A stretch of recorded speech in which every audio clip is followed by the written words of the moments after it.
In previous few lectures, we have discussed line integrals along a curve. Now we are going to start a new chapter in vector calculus, and this is actually surface integrals. When you say surface integrals, actually these integrals are defined over a surface. So it is just a common fact that before knowing these surface integrals, we must know what is a surface. As you have defined curve before knowing the line integrals, similarly, first of all, we will see how we can define a surface over which we will define surface integrals. Actually, when you say surface, what does it mean? In fact, a surface is defined as a locus of a point which moves so that its position vector r is a function of two scalar variables or parameters, and generally we denote these scalar variables or parameters by the symbol u and v.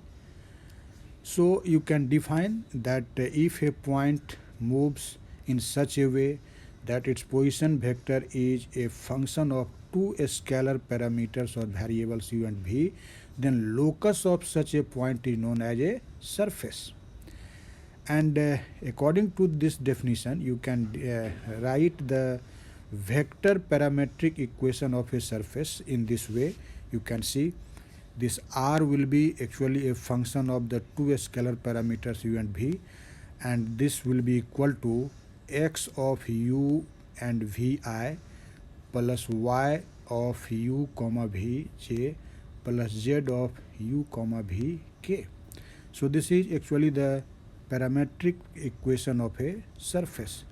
In fact, here these scalar parameters u and v can take their values between two limits. We have assumed that this u take on its value between a and b, and similarly this scalar parameter v assume its value between c and d. So this is the definition of a surface, and now our aim is to define the surface integral. But here you can also see that if a surface whose parametric equation is r equal to r of u and v, this surface is actually called as a smooth surface if this position vector r has a continuous first order partial derivatives, and it means that this r is actually differentiable and defined over the entire surface. Then you say that the surface is smooth. And when you say that the first order partial derivative of r will exist, what does it mean? It means these partial derivatives, you can see del u by del x by del v, and in similar way del z by del v, all these first order partial derivatives of x and y will exist. Then we say that the surface r equal to r of u v is smooth. Now before defining the surface integral, we will define what is a surface element or an elementary surface area. For defining it, let us consider this S. You can see this figure. This S is actually a surface, and P is a point situated on this surface, and let us say this P point is at a point whose position vector is r. We consider an elementary surface surrounding this point P. You can see this figure. This is an elementary surface surrounding this point P. Actually, you know, in general, area of a surface is not a vector, but area of a plane surface is treated like a vector. So area of a plane surface is called a pseudo vector. Why it is called a pseudo vector? Because the direction of this vector is assigned by the observer. Actually, when you looks a plane surface, then the outward going normal which comes towards your eyes, that determines the direction of the area vector. So area is not a real vector. We assign a direction and treat it like a vector. But remember, the area vector can be defined only for a plane surface. So if in general we consider that S is a surface that may be a plane surface or it may be a curved surface, in that condition we define an elementary surface area vector or a differential area vector, because you know when you will take a very small part of a surface, the surface which is actually curved. So even if the surface is curved, after that when we will take an elementary surface, that will be definitely plane. So as a whole, surface area of vector of a curved surface cannot be defined, but its elementary surface area may be defined, because we can draw a unique normal to an element of any surface. So here you can see I have considered that there is a point P surrounding which we have considered an elementary surface whose area is equal to ds. Now we draw a unit normal vector n hat. Here you can see, and if you will multiply this unit normal vector n hat to the area of this element, then this product will give the area vector of the elementary surface. And so the area vector of the elementary surface ds is defined as n hat times ds, where n is a unit normal vector. So you can see conventionally we take the area vector in the direction of outward going normal. So I have written here that this ds a vector ds is equal to n hat times ds, and this vector ds is treated as surface element or elementary surface area, or you may also say that this is a differential area vector. Now after knowing the concept of this elementary or differential area vector, now you can define the surface integral. Actually, a surface integral will be always defined over a surface, and in fact these integrals are the integrals which actually involve the differential area vector ds. So in a simple way you can say all those integrals which involve differential area vector ds on a surface S are actually called surface integrals over the surface S. Now you can see I have mentioned here some of the important surface integrals over a surface S. The first one is integral phi ds, second one is integral over S f dot ds, third one is integral over S f cross ds. You can see here. Actually when we write surface integral, it is convenient to use double integral sign. You may use single integral, but when you will solve the numerical problems, it will be more convenient of the use of two integral signs. So I have here used the double integral to indicate the surface integrals. Actually in these three integrals you can see the functions phi and f are involved. Actually phi is a scalar function, and it is actually a function of the scalar variables x, y, z, or you can say the space coordinates x, y, z. And similarly f is a vector function, and this vector function is also a function of x, y, and z. And among these three important surface integral, the second one is the most important, because it finds its application vivid in studying of physics and mathematics and engineering. So this second in surface integral, that is integral over S f dot ds, this will be actually the most important surface integral of present interest. So first of all see this second integral. Actually we also call it normal surface integral. So what is a normal surface integral and why it is called a normal surface integral? Let us see first. Normal surface integral. Normal surface integral. You can take any surface S and then we take an elementary area and draw a normal, unit normal n hat, and you know, if area of this element will be ds, then this n hat ds will represent the area vector of this element. And if at this point P where we have taken this element, there is a continuous vector function, let us say f, then if you want to calculate the component of this vector function f along this unit normal vector n, then what will be that? You can easily say. So for defining this normal surface integral, you can take the component of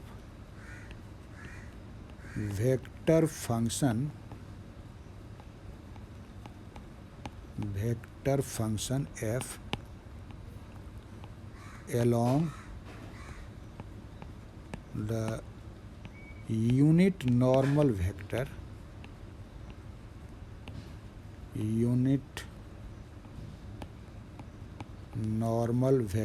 n hat. If you denote this component by fn, what will be this? You know, component of this vector function along the unit normal vector n will be simply f dot n hat. So in this condition, actually we define fn times ds, which may be written as f dot n hat ds, or you may simply write it as f dot n hat ds. And you have seen this n hat ds is nothing. This is simply the elementary surface area vector. So you may also equivalently write it this is f dot ds. F dot ds. So this f dot ds or f dot n ds or f dot or fn ds, these are actually known as the normal flux of the vector f through the element. This is called normal flux of f through ds.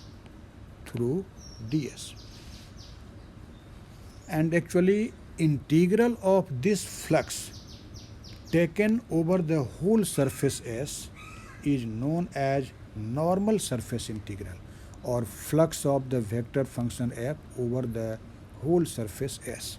So you can say the integral of the flux of vector function f through ds is known as normal surface integral. Normal surface integral of vector function f over the surface S. Therefore, you can write this integral over S f dot n hat ds, which is simply equal to integral over S f dot ds. So this integral is actually a very significant surface integral, and in fact, in accordance with our syllabus, we have to solve all the problems for the normal surface integral. And when you say normal surface integral over a surface S, it means you are simply saying that flux of a vector function over a surface. So this represents flux of the function. You can also say flux of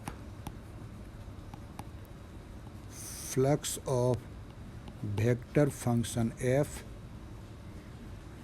over a over a surface, over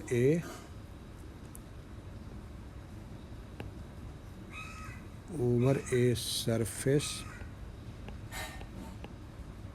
S. If we denote this flux by the symbol capital phi, then this is equal to integral over f dot n hat ds, or equivalently you may write integral over S f dot ds. This is actually known as flux of this vector function f or vector field f over a surface S. Now you know the surface may be a closed surface or it may be an open surface. So if our surface S is a closed surface, then we simply put a sign of circle on this integral, only to indicate that our surface is closed. It actually not makes any difference. So in case of closed surfaces,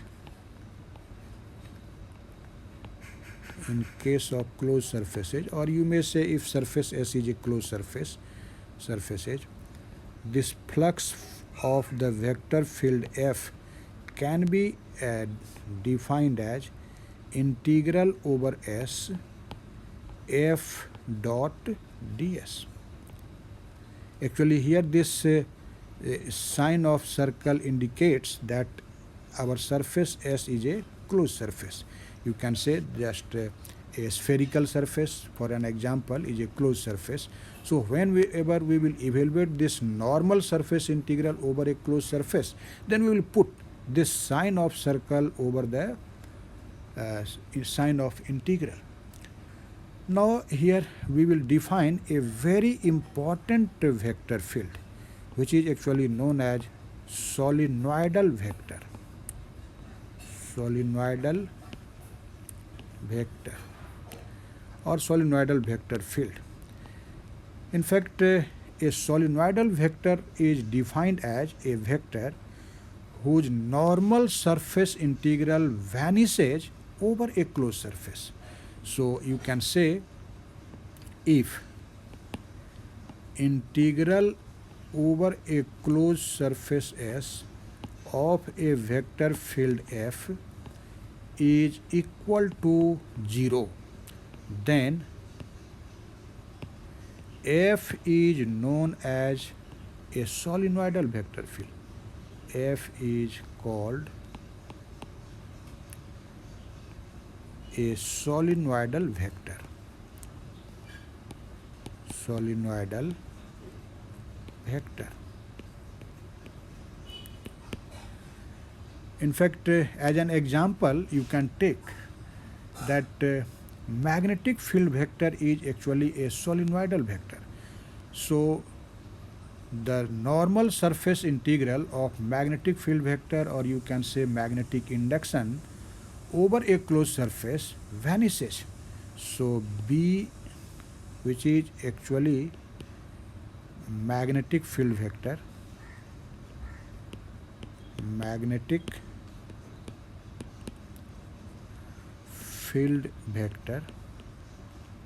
and this is a solenoidal vector. solenoidal vector, because you know magnetic lines of force are actually closed curves, and so this magnetic field or magnetic induction is known as a solenoidal vector. And if B is a solenoidal vector, then you can easily say that the normal surface integral of this magnetic field vector B over a closed surface S will be definitely equal to 0. And in fact, this equation is nothing. This is known as the one of the Maxwell's field equation in integral form. Normally people say that this is Maxwell's second equation for magnetic field. This is Maxwell's second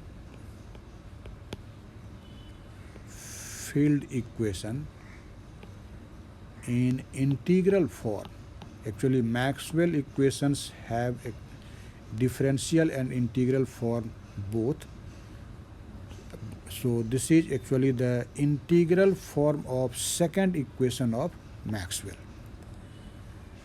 Now, after knowing the concept of this solenoidal vector field in terms of the normal surface integral, you must remember that when we were discussing the differential vector calculus, then you have seen actually if a vector function f is a solenoidal vector, then actually divergence of that vector field vanishes.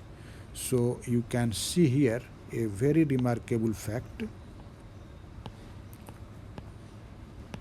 You have seen if divergence of f is equal to 0, then you say that f is what?